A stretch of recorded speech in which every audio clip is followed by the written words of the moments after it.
Bro I don't care Kalyan నీకే ఇది. Hi guys, నమస్తే అందరికీ. నేను మీ BTR. Welcome to BTR film laboratory. Big boss season 9 episode 10 updates ఏంటన్నది చూద్దాం. ఇప్పుడు ఈరోజు ఎపిసోడ్లో నామినేషన్స్లో పెండింగ్ ఉన్న కొంతమందిని చూద్దాం. రాథోడ్ గారు కళ్యాణ్ గారిని నామినేట్ చేశారు. ఆయన చెప్పిన రీజన్ ఏంటంటే, కళ్యాణ్ గారు మీరు నన్ను క్రాస్ చేసేటప్పుడు నన్ను గుద్దుకుంటూ వెళ్ళారు, అట్లీస్ట్ సారీ చెప్పలేదు. నేను చాలాసార్లు మీతో మాట్లాడడానికి ట్రై చేశాను, కానీ మీరు మాత్రం నన్ను అసలు ఏ మాత్రం పట్టించుకోకుండా చాలా రెక్లెస్గా బిహేవ్ చేశారు. నన్ను ఏమాత్రం పట్టించుకోలేదు. అది నాకు చాలా బాధగా అనిపించింది. అట్లీస్ట్ బిగ్ బాస్ హౌస్లో నేను ఒకరిని ఉన్నానని కూడా మీకు తెలియట్లేదు. అందుకే నేను మిమ్మల్ని నామినేట్ చేస్తున్నాను అని చెప్పి రీజన్ చెప్పారు. దాన్ని కళ్యాణ్ గారు అఫెండ్ చేస్తూ, బ్రో నా ఈ షోల్డర్ ఏదైతే ఉందో అది స్ట్రాంగ్గా ఉండటం వల్ల బహుశా మీకు అలా అనిపించి ఉండొచ్చు అని అన్నారు. అంటే స్ట్రాంగ్గా ఉంటే గుద్దేస్తావు బ్రో? స్ట్రాంగ్గా ఉంటే గుద్దేయడం ఏంటి? అంటే ఒక పర్సన్ని చాలా క్యాజువల్గా ట్రీట్ చేయడం. బ్రో నీకు తెలుసో లేదో, నువ్వు బయటకు వచ్చిన తర్వాత ఈ వీడియో చూస్తావు ఖచ్చితంగా. నీకంటే 100 టైమ్స్ రాథోడ్ చాలా బెటర్. నీకంటే 100 టైమ్స్. రాథోడ్ గురించి ఏం తెలుసు నీకు? ఒక్క సాంగ్తో, ఒక్క సాంగ్తో 500 అబౌవ్ మిలియన్ వ్యూస్ సంపాదించాడు. అతను నార్మల్ పర్సన్ కాదు నువ్వు అంత క్యాజువల్గా హ్యాండిల్ చేయడానికి. చాలా దారుణమైన సంఘటన అది. నీ రెక్లెస్నెస్ ఏంటి? నాగార్జున గారి ముందు కాలు మీద కాలు వేసుకుని కూర్చుంటా. నా కాలు నా ఇష్టం, నా మీద నేను వేసుకున్నాను, నీ మీద వేసానా నువ్వు అడగొచ్చు. ఇదేనా నువ్వు డిసిప్లిన్ నేర్చుకుంది? మాకు ఆర్మీ అంటే చాలా రెస్పెక్ట్ ఉంది. వాళ్ళ పరువు దీకు నువ్వు, అర్థమవుతుందా? రాథోడ్ గారు మళ్ళీ హరీష్ గారిని నామినేట్ చేశారు. నామినేషన్లో ఆయన చెప్పిన రీజన్ ఏంటంటే, బిగ్ బాస్ మిమ్మల్ని జాగ్రత్తగా చూసుకోమని నేను అపాయింట్ చేసినప్పుడు అట్లీస్ట్ మీకు చాలాసార్లు చెప్పానండి ఫుడ్ తీసుకోమని చెప్పి. మీరు కేర్ చేయలేదు నన్ను. నేను ఇంత కేర్ తీసుకుంటున్నందుకు నా కోసం ఒక్కసారైనా మీరు ఫుడ్ తీసుకుంటే కనుక చాలా హ్యాపీగా అనిపించేది. మీరు గివప్ చేశారని నాకు అనిపించింది, అందుకే నేను మిమ్మల్ని నామినేట్ చేస్తున్నాను అని చెప్పారు. నేను గివప్ చేయాలనుకుంటున్న దానికి రీజన్స్ నాకున్నాయి. మీరు చెప్పినంత మాత్రం నేను తినాల్సిన అవసరం లేదు. మీ రీజన్ మీకు ఉంది, నన్ను నామినేట్ చేశారు, నేను దాన్ని రెస్పెక్ట్ చేస్తున్నాను, థ్యాంక్ యూ అని చెప్పారు. అది ఎక్స్ట్రాడినరీ అనిపించింది అండి హరీష్ గారు. వెరీ గుడ్ అండి. ఇకపోతే నామినేషన్ 2 ప్రియా గారు ఫ్లోరా గారిని, భరణి గారిని నామినేట్ చేశారు. ఫ్లోరా గారి విషయానికి వస్తే కనుక మోస్ట్ ఈవిలెస్ట్ థింగ్ అనడం చాలా తప్పండి. ఆవిడేదో మిస్టేక్ చేశారు, ఆవిడ యాక్సెప్ట్ చేశాడు. మీరు పదే దాన్ని పట్టుకొని ప్రతి నామినేషన్స్లో దాన్నే పాయింట్అవుట్ చేసి, ప్రతి నాగార్జున గారు వచ్చినప్పుడు కూడాను అదే పాయింట్అవుట్ చేసి, మీరు కూడా అదే పాయింట్అవుట్ చేస్తే ఆవిడ ఇంకా ఎగ్జిస్టెన్సీ కష్టమవుతుంది ఆవిడకి. మీరు ఒక డాక్టర్ అయి ఉండి కూడాను ఆవిడ చేసిన విషయాన్ని బ్రెయిన్ ఫ్రీజింగ్ పాయింట్ అనడం ఎంతవరకు కరెక్ట్ అండి? అంత పెద్ద క్రైమ్ ఏమైనా చేశారు వాళ్ళు? లేకపోతే ఆవిడ ఏమన్నా షాంపూలో కండిషనర్ బదులు ఫినాయిల్ కలిపారా? లేకపోతే యాసిడ్ ఏమైనా కలిపారా? బ్రెయిన్ ఫ్రీజింగ్ పాయింట్ ఏంటండి? What is that statement? అంత బలమైన స్టేట్మెంట్లు మీరు ఒక పర్సన్ మీద పాస్ చేస్తున్నారంటే ఆ పర్సన్ ఎఫెక్ట్ చేస్తాయి అవి. ఇంకా భరణి గారి విషయానికి వస్తే కనుక, భరణి గారు గేమ్లో డబుల్ స్టాండర్డ్స్ ఆడుతున్నారని చెప్పారు మీరు. అంటే డబుల్ స్టాండర్డ్స్ ఆడకపోతే ఇంకెలా ఆడాలి? మీలాగా నిబ్బి ఆట ఆడాలా? చెప్పండి. ఆయనకి చాలా ఎక్స్పీరియన్స్ ఉంది, ఆయనకు తెలుసు లైఫ్ అంటే ఏంటి, గేమ్ అంటే ఏంటి అన్నది ఆయనకి చాలా క్లియర్గా తెలుసు. మీరేమో డబుల్ స్టాండర్డ్స్ అనే వర్డ్ యూజ్ చేశారు. డబుల్ స్టాండర్డ్స్ అంటే ఏంటి? అక్కడ మాట ఇక్కడ మాట అక్కడ చెప్పడమా? అది డబుల్ స్టాండర్డ్సా? చెప్పండి, అది డబుల్ స్టాండర్డ్సా? ఇకపోతే నామినేషన్ 3 రీతు గారి విషయానికి వస్తే కనుక హరీష్ గారిని, ఫ్లోరా గారిని నామినేట్ చేశారు. రీజన్స్ విషయానికి వస్తే ఒక ఆర్గ్యుమెంట్ జరుగుతుంది. ఆ ఆర్గ్యుమెంట్లో నువ్వా నేనా అనుకునే బదులు ఒక పాయింట్ తీసుకొని ఆ పాయింట్ని చాలా క్లియర్గా ఎక్స్ప్లెయిన్ చేసినప్పుడు ఎదుటోడు ఆలోచించే అవకాశం ఆయనకి ఇవ్వాలి కదా. మీరు మీ ఇష్టానికి వాగుతూ ఉండి ఒక పాయింట్లో ఏడిస్తే మీరు చెప్పింది నిజం అయిపోతుందా? ఎదుటి వాళ్ళకి డిఫెండ్ చేసే రైట్ లేదా? ఎదుటి వాళ్ళకి మీరు వేసిన కౌంటర్కి ఎక్స్ప్లెనేషన్ ఇచ్చే రైట్ లేదా?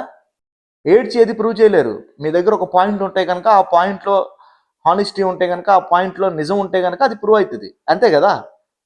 ఆయన గేమ్ని గివప్ చేస్తామని చెప్పారు. ఈ గేమ్ని నేను క్విట్ చేయాలనుకుంటున్నాను, ఈ గేమ్ని, ఈ పర్సన్స్ని నేను గివప్ చేయాలనుకుంటున్నానని చెప్పారు చాలా క్లియర్గా. లైఫ్ని కాదు. ఆయన లైఫ్లో చాలా కష్టపడ్డారు. ఆయన డిప్రెషన్ అంతా అయిపోయింది. గివప్ చేయకూడదని చెప్పి ఆ గివప్లోంచి ఆయన బయటకు వచ్చి ఇప్పుడు ఫైట్ చేస్తున్నారు. మళ్ళీ గివప్ చేశారని చెప్పి మళ్ళీ స్టేట్మెంట్స్ ఎందుకు? ఫ్లోరా గారి విషయానికి వస్తే సేమ్. ప్రియా గారు ఏదైతే రీజన్స్ చెప్పారో, నెక్స్ట్ టైం నుంచి మిగతా వాళ్ళు ఏవైతే రీజన్స్ చెప్పారో మీరు అవే రీజన్స్ చెప్తున్నారు. ఆ కండిషనర్ గురించి ఎందుకండి ప్రతిసారి కూడాను? సుమన్ శెట్టి గారి విషయానికి వస్తే కనుక ప్రియాని, మనీష్ గారిని ఆయన నామినేట్ చేశారు. సుమన్ శెట్టి గారు ఆయన ఆడుతున్న గేమ్ ఎక్స్ట్రాడినరీ. ఆయన్ని చూసి నేర్చుకోవాలి. హౌస్లో ఉన్న చాలా మెంబర్స్ ఆయన్ని అసలు వానపాము లేక చూస్తున్నారు. ఆయన త్రాచుపాము, చాలా పవర్ఫుల్ పర్సన్ ఆయన. మీకు తెలియట్లేదు. ఆయన చూసి గేమ్ నేర్చుకోవాలి చాలా మంది. ఆయన చూసి ఏం నేర్చుకోవట్లేదు. ఆయన ఏదో దేనికి పనికిరాడు అన్నట్టు ఉంటున్నారు అక్కడ మీరు. మునుముందు మీకు సుమన్ శెట్టి గారి గేమ్ అనేది తెలుస్తుంది. ఆయన ఎంత పవర్ఫుల్, ఆయన ఎంత బాగా ఆడుతున్నారో, ఆయనకి ఎంత అప్రిషియేషన్ వస్తుంది బయట, సోషల్ మీడియాలో ఆయనకి ఎంత పాజిటివిటీ ఉందన్నది మునుముందు తెలుస్తుంది మీకు. ఇంకా వస్తే డీమాన్ పవన్, ఫ్లోరా గారిని, భరణి గారిని నామినేట్ చేశారు ఆయన. అసలు ఈ డీమాన్ పవన్ గారు గేమ్ లో ఎందుకు ఉన్నానో కూడా ఆయనకు అర్థం కావట్లేదు. హితూ గారి వల్ల ఇన్ఫ్లుయెన్స్ అవుతున్నారు తెలుసా. ఏంటి బ్రో, నువ్వు గేమ్ ఆడడానికి వెళ్ళావు, ఇంకేదేదో చేయడానికి కాదు. నీకు తెలియట్లేదు గేమ్ లో నువ్వు అదంతా నిజం అనుకుంటున్నావా? నిన్ను కింద కింద పడేసి తొక్కుతారు నిన్ను. డీమాన్ పవన్ బ్రో, నీకే చెప్తున్నాను. భరణి గారి విషయంలో కూడా నువ్వు పాయింట్లెస్ గా మాట్లాడావు. అసలు ఏంటో నాగార్జున గారు అసలు నిన్ను ఎందుకు ఎంకరేజ్ చేస్తున్నారో కూడా తెలియట్లేదు నాకు. సృష్టి వర్మ లాంటి ఆవిడని పంపించేసి మీలాంటి వాళ్ళు ఎందుకు బ్రో ఉంచారు, నాకు అర్థం కావట్లేదు. మనీష్ గారిని, హరీష్ గారిని నామినేట్ చేశారు ఆయన. రీజన్స్ ఏంటో చూద్దాం. మనీష్ గారి విషయంలో చూసుకుంటే కనుక ఆయన సంచాలకుగా ఫెయిల్ అయ్యారని చెప్పి ఈయనకి అనిపించింది. అది 100% కరెక్ట్. ఆయన రైట్ కోసం ఆయన ఫైట్ చేశారు. ఆ విషయంలో మాత్రం ఇమ్మాన్యుయల్ గారిని ప్రైజ్ చేయాలి, మనం ఖచ్చితంగా అప్రిషియేట్ చేయాలి. మనం అప్రిషియేట్ చేస్తున్నాం కూడాను, మనం ఎంకరేజ్ చేస్తాం కూడాను. ఒక మనిషి నిజాన్ని అర్థం చేసుకొని కాలానికి అనుగుణంగా గేమ్ ఆడుతూ ఉంటే మనం అప్రిషియేట్ చేస్తాం ఖచ్చితంగా. ఇమ్మాన్యుయల్ గారి విషయంలో మనీష్ చేసింది 100% రాంగ్. మనీష్ అక్కడ కేర్ఫుల్ గా ఉండాలి, అట్ ద టైం ఇమ్మాన్యుయల్ కూడాను కేర్ఫుల్ గా ఉండాలి. ఎవరు ఫస్ట్ వెళ్ళి లాగితే వాళ్ళే టాస్క్ గెలుస్తారని ఏం లేదు కదా, మరి మీరు ఎందుకు తొందరపడ్డారు? సో మీ ఇద్దరిది కూడా ఆయనది ఎంత తప్పు ఉందో మీది కూడా అంతే తప్పు ఉంది. కానీ మీరు డిఫెండ్ చేసుకోవడం బాగుంది, డిఫెండ్ చేసుకోవాలి. హరీష్ గారి విషయంలో యూజ్లెస్గా అనిపించింది ఇమ్మాన్యుయల్. నువ్వు అసలు నోరేసుకొని అరుస్తూ ఉండడం కంటే కూడా నువ్వు కామ్గా ఉండి నీట్గా నీ గేమ్ నువ్వు ఆడితే చాలా మంచిది. నువ్వు ఏదో అనుకుంటున్నావు, చాలా చండాలంగా కనిపిస్తున్నావు నువ్వు బయటికి నీ అరుపులతోని. ఇమ్మాన్యుయల్, నీ క్రింజ్ కామెడీతోని చాలా చండాలంగా కనిపిస్తున్నావు బయటికి. ప్రియ గారిని నామినేట్ చేశారు. ప్రియ గారు, మీకు ఫేవర్ వచ్చినప్పుడు మీరు అందరు తినే ఫుడ్లో చెయ్యి ఎలా పెడతారు? యువర్ ఏ డాక్టర్ కదా, మీరు డాక్టర్ అని చెప్పి పోర్ట్రే చేస్తున్నారు కదా, నిజం మాత్రం ఒప్పుకోరు, తప్పు అయిపోయిందని మాత్రం చెప్పరు. ఇలాంటి గేమ్ ఆడడానికి ఇప్పుడు వెళ్ళారు అక్కడికి. ఇది ఆడియన్స్గా మనం చూడాలి, భరించాలి. ఈవిడ కోసం మనం రివ్యూలు చేయాలి. ఒక డాక్టర్ అయ్యిండు కూడాను అలా ఎలా చేస్తావు? నీకు తెలీదా? నీకు నేర్పించలేదా? నువ్వు చదువుకోలేదా? నీకు నేర్పించలేదా? నువ్వు నేర్చుకోలేదా? బహుశా నువ్వు నేర్చుకోలేదేమో. మనకి ఫేవర్ ఉండేటప్పుడు, మనకి హెల్త్ బాగాలేనప్పుడు మనుషులకు దూరంగా ఉండాలి. Okay, no problem. ఒక హౌస్ అది, ఆ హౌస్లో అందరు ఖచ్చితంగా ఉండాలి. సో నువ్వు కూడా గేమ్ ఆడుతున్నావు కాబట్టి నువ్వు కూడా ఉండాలి. కానీ అట్లీస్ట్ ఫుడ్ విషయంలో నువ్వు చెప్పాలి కదా వాళ్ళకి, నాకు ఫీవర్ ఉంది, నా ఫుడ్ సపరేట్గా నాకు ప్లేట్లో పెట్టి ఇవ్వండి అని. కామ్గా ఉంటే ఎలాగా అవుతుంది? నువ్వు నార్మల్ పర్సన్ కాదు కదా, నువ్వు ఒక సెలబ్రిటీవి, నువ్వు ఇప్పుడు ఒక డాక్టర్ కదా. కళ్యాణ్ బ్రో, భరణి గారిని, హరీష్ గారిని నామినేట్ చేశాను. ఏం చెప్పాలి బ్రో నీ విషయంలో? ఒక పాయింట్తోని నువ్వు బిగ్ బాస్ హౌస్లోకి ఎంటర్ అయ్యావు. ఆ పాయింట్ గురించి ఎవరైనా బిగ్ బాస్ హౌస్లో మాట్లాడితే తప్ప? అంటే నీకు రెస్పెక్ట్ చేయాలి. యాజ్ ఏ పర్సన్గా నువ్వు గేమ్ ఆడుతున్నావు. ఏదైతే పాయింట్ తీసుకొచ్చావో దాంతో నువ్వు గేమ్ ఆడలేదు. నువ్వు ఆర్మీ ఏదైతే చెప్పావో దానికి మేము చాలా రెస్పెక్ట్ చేస్తున్నాం. మీరు ఫ్రంట్ లైన్ హీరోస్, మాకు మీ మీద చాలా అభిమానం. మా ఇంట్లో కూడా ఒక ఆర్మీ పర్సన్ ఉన్నారు, మా బావగారు. కానీ మీలాగా మాత్రం చేయరే. నీ అంత పొగరు ఎవరికి లేదు. చెయ్యి చూపించి ఇలా అనుకుంటా నువ్వు నేర్చుకుంటావు. ఏం నేర్చుకోవాలి నిన్ను చూసి? కాలు మీద కాలు వేసుకుని, పెద్దవాళ్ళు వచ్చినప్పుడు కాలు మీద కాలు వేసుకుని కూర్చొని నేర్చుకోవాలా నిన్ను చూసి? నీకంటే వయసులో చిన్న వాళ్ళని చూసి నువ్వు ఎంత పొగరుగా చేస్తున్నావు అన్నది చూసి నేర్చుకోవాలా? ఫ్లోరా గారు, తనుజ గారిని, డీమాన్ పవన్ని నామినేట్ చేశారు. తనుజ గారి విషయంలో ఏదైతే ఫ్లోరా గారు కౌంటర్ చేశారో దానికి ఎక్స్ట్రాడినరీగా రివర్స్లో తనుజ గారు దానికి డిఫెండ్ చేశారు. నాకు చాలా బాగా నచ్చింది. తనుజ గారిని నేను చాలా తక్కువ అంచనా వేసాను, నిజంగా చెప్తున్నాను, చాలా తక్కువ అంచనా వేసాను. ఆవిడ ఒక ఇంటర్వ్యూలో కూడా ఆవిడ ఒకటి చెప్పారు, నేను చాలా వీకెస్ట్ పర్సన్ని, మా ఫ్యామిలీ నన్ను అట్లా పెంచారు, నేను స్ట్రాంగ్గా ఉండలేను అన్న ఆవిడ ఈరోజు బిగ్ బాస్ హౌస్లో ఫస్ట్ అంతా క్రై చేస్తూ, ఫస్ట్ అంతా ఏడుస్తూ, ఇప్పుడు ఈరోజు తను నిలబడ్డ విధానం హ్యాట్స్ ఆఫ్ అంతే. సూపర్గా ఆవిడ స్ట్రాంగ్గా నిలబడ్డారు. ఆవిడని చూసి మొత్తం లేడీస్ అంతా నేర్చుకోవాలి.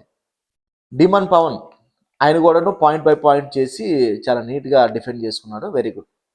ఫ్లోరా గారి విషయంలో శ్రీజ, శ్రీజ ఏంటి నాన్న నువ్వు? ఏం కావాలి నాన్న నీకు? చెప్పు నాన్న, ఎందుకు అలా అరుస్తున్నావు? వాయిస్ చాలా ఇరిటేటింగ్ ఉంది నాన్న నీది. నీకు అర్థం కావట్లేదు. బయట ఎవరు నిన్ను చెప్పలేదా నీ వాయిస్ చాలా ఇరిటేటింగ్ ఉంటుందని? ఎందుకు అంత ఆర్గ్యూ చేస్తున్నావు? పాయింట్ నాగార్జున గారు చాలా క్లియర్గా చెప్పారు, ఆర్గ్యూ చేస్తే పాయింట్ ఉండాలి.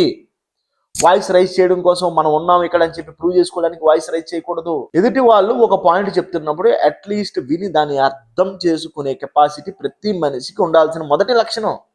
వినడానికి ఇష్టపడవా? ఒక లైన్ పూర్తి చేయనవా? మధ్యలో కట్ చేసి ఎంటర్ అయిపోతావా?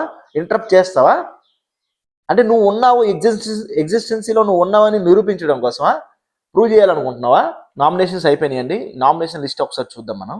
భరణి గారు, హరీష్ గారు, ఫ్లోరా గారు, మనీష్ గారు, పవన్ గారు, ప్రియా గారు, సంజన త్రూ సుమన్ శెట్టి గారు నామినేట్ అయ్యారు. సంజన గారు సుమన్ శెట్టి గారిని నామినేట్ చేశారు.